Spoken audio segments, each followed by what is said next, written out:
Scene of the crime. We'll come back to that.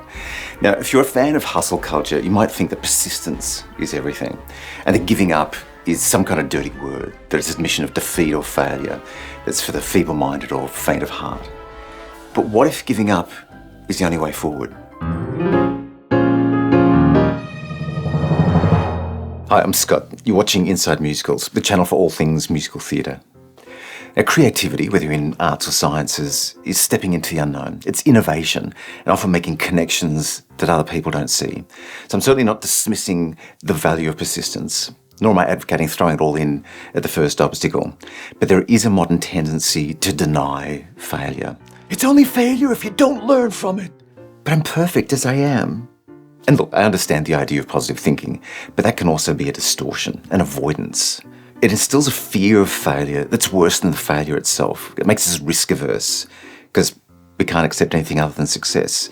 Or we avoid addressing problems that arise because how can you fix something you don't acknowledge?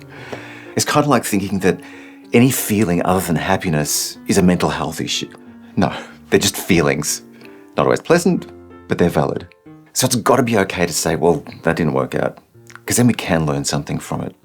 And we've all been there. Think of that director who has a perfect vision for a show, but then on stage it doesn't quite pan out. Or that actor who has the perfect characterization for Act 1, but doesn't pay off in Act 2. Or even that scientist who works a lifetime solving a problem, only to get so far they can't turn back. But in a work situation, most of us don't have a lifetime. We have deadlines. I imagine saying to Steven Spielberg, look, let's just halt production. Let's come back in 10 years when I know what to do with this scene. Yeah, not going to happen. So let's say we embrace failure. How do we know when to give up? Well, here's an example from my own experience. For each of these YouTube videos, I create a thumbnail and I try to capture something of the essence of the video. And this one was about the audition mindset. So I'm thinking legs crossed, meditation position to convey mindfulness. For a theatrical edge, I'm going to be in a spotlight with a shadow on the wall behind me. So I set myself up on the couch, with the spotlight in front and a hair light above to separate me from the background. I'm not getting the images I want. I try eyes open, eyes closed, different facial expressions, finger positions. I try different heights and angles for the camera and the spotlight. And now I'm sinking into the couch. I either can't maintain my posture, or if I lean too far forward, you can't see that my legs are crossed because I'm down in the cushion. Maybe I could have used a stool, but I don't have a stool. I could have sat on the floor, but that just looks weird. And now I'm getting frustrated because I have to press the timer button for the camera and get back into position. I keep missing it. So 150 photos later, no exaggeration, my legs are sore. I hate every image and I give up. This video shall simply not have a thumbnail. So turn off the spotlight. And I notice the hair light above me and think, oh, that's interesting. What could I do with that? Because now I don't care. I've given up. I lean back into the light. I take 6 images and I like 4 of them.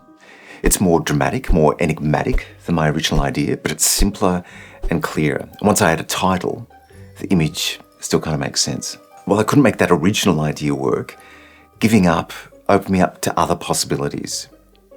Kind of like divorce. But how do we know if we're giving up too soon? Whether we should persist because we're on the verge of a breakthrough, or whether to give up because we're on the wrong track?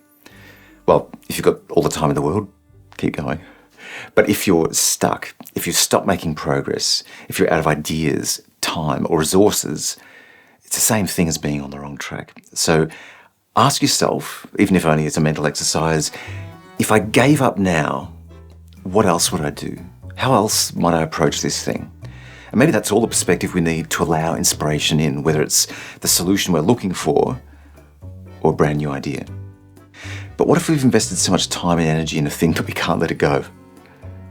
Kind of like a relationship. Well, that's not stuck, it's just stubborn. I was writing a symphonic work, and in one of the movements I had this terribly clever idea, and I knew the audience would notice that it was terribly clever. I knew that they would think me terribly clever for taking this unexpected turn. But in taking this unexpected turn, I couldn't resolve the piece in a way that made musical sense. But I was determined to make it work because I wanted to be terribly clever.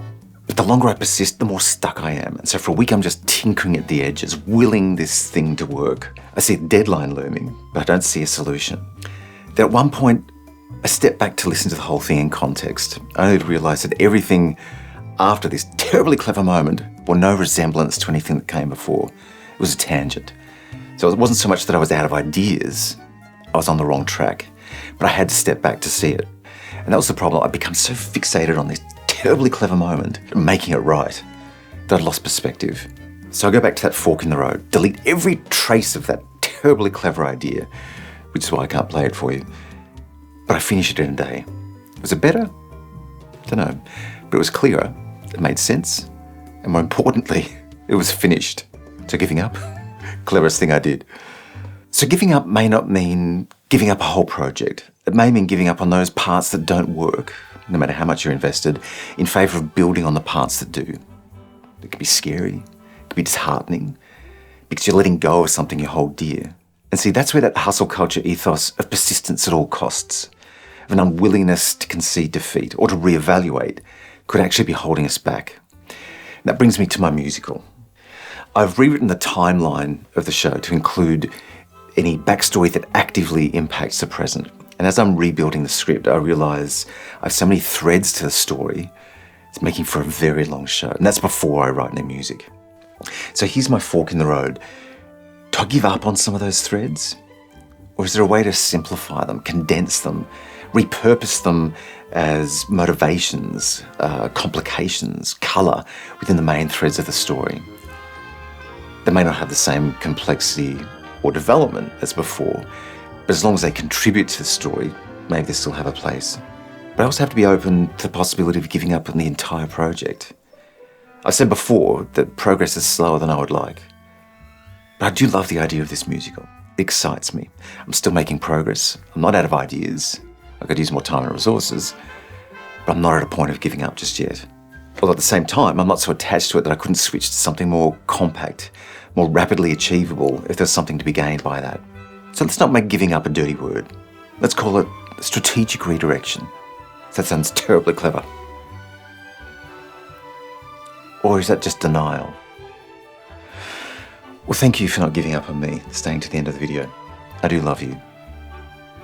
Get out there and be brilliant.